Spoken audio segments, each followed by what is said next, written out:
warahmatullahi wabarakatuh. Bismillahirrahmanirrahim.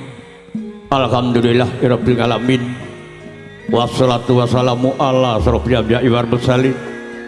sayyidina wa maulana Muhammadin wa ala alihi washabbihi asfa'in. Asyhadu an la ilaha illallah wa asyhadu anna Muhammadar Rasulullah. La qaula wala quwata illa billah aliyil azim. Amma ba'du. Rene gomane sarwi pambudi monggo sinar kadangis dipring Gusti kanthi linambaran agami suci rasul. Mugia kabegjan kamulyan katentreman kasarasan kajiwa kasar penyebut Bapak Pinto Ibu Dani Astuti sagotra warga agung lumeberipun dumateng sagung para pilenggah dumateng sangyane para pinisepuh sesepuh mewah para pujangga para sarjana sujane budi sampun buntas ing kawruh ana ing pamawas lebdo ing pitutur ingkang sampun pantes nampi payune kasutapan duh kula bekteni dumateng Bapak Haji Ibu Haja Rama Yai Bapak Ustad wah para alim ulama ingkang raiten dalus pandhik kitab suci wahyu ilahi mongko dadi kiblateng panembah sarta panuntune agesan ingkang kula hormati dumateng Bapak Ibu pangemban desa Bapak Kepala Desa Kalangan saprangkatipun ingkang mongko dadi pangayoman mewah song-song agung pandang pandoming kaula dasih tuhuber budi bawalosana pancesnaing panghormatan dumateng sagung para tamu kakung putri sapa mewahanem ingkang luhuring budi sayekti bagya mulya tan kalipun dumateng keluarga agung saking Bapak Yusuf Ibu Rakini Kemiji saking Tlatah Kalimaja RT 7 RW 1 Desa Margomulya Bojonegoro ingkang kula hormati dan kalipun kadang-kadang kula paguyuban sinoman sekarasih kakung putri ingkang kula ternani amit pasang kaliman tapi sinabet lodoni dawang tawang mugi dinebena siku dendoreh dene kula dinejar ngaso andika sami miyak swasana agempil kamadikan andika para lenggah mboten ati kesekolah ngicali tata trasi longe karo ngemban dawuh kemaring kedah kula njedri monggo pambiwara adicara pawiwahan prasaja rekalenggan sang punika pramila saderengipun kula ngaturaken babaris diudare gana wenganing wicara kepareng monggo lun tan kalipun langkung yen ngunjukaken raos pangraos puja puji puji syukur ngaso dalem Gusti Allah Subhanahu wa taala karana kalenggan sang punika sampun nglimpahaken pinten-pinten rahmat hidayah sarta inayahipun jiat jasmani rohani saengga andika sami saged rawuh makempal manunggal wonten ing sasana pahargyan danipun Bapak Pinto Ibu Dani Astuti di Dusun Kalangan RT 1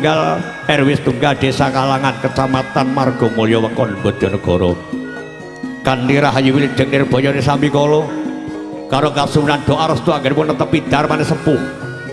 ingkang mangkis kedap malih badhe amisudha ing putra putri ingkang sesilih Diah Ayu Roro Arifa Susi Febriani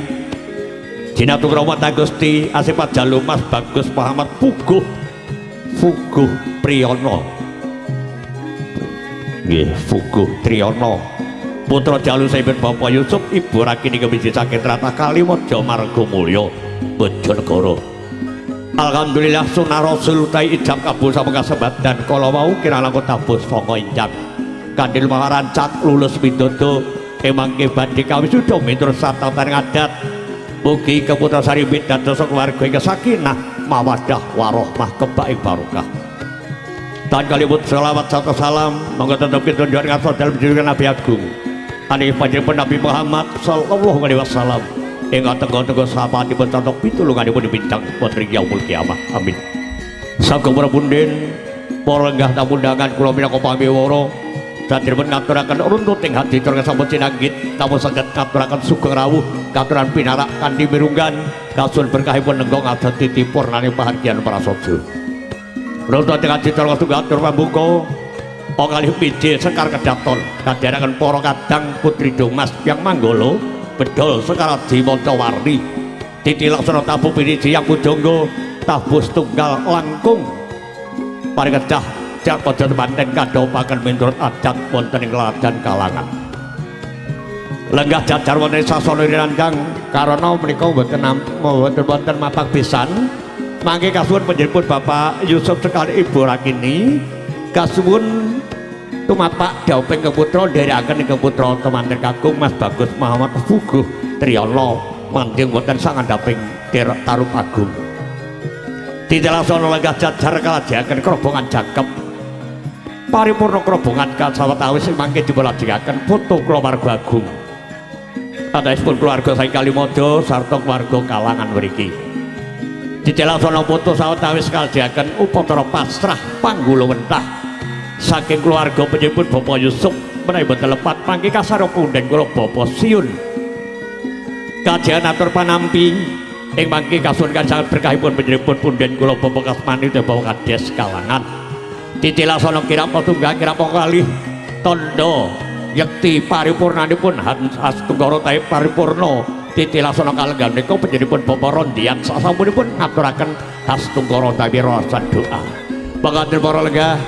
mangga rutut ing acara kesampun sinanggit amba bilih wonten duna dungkap cecer cicir kirang trep jedreng manungsa samantah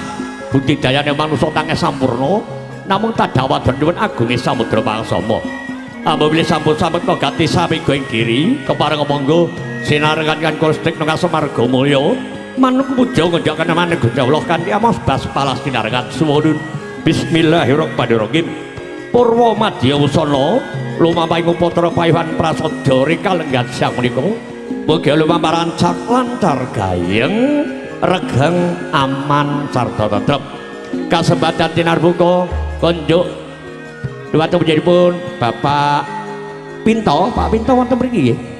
wonten mriki kalih budani sampun wonten klebet nggih. Nggih matur nuwun. Monggo Pak Pinto sekalian Ibu kepareng dherekaken bedhol ingkang putra-putri Diah Ayu Roro Arifah Susi Febriani kadherekaken para mbaceti parkan Joko Paloro-loro ngaturaken saji buka jenar piwuh borampe cakep sak cekapipun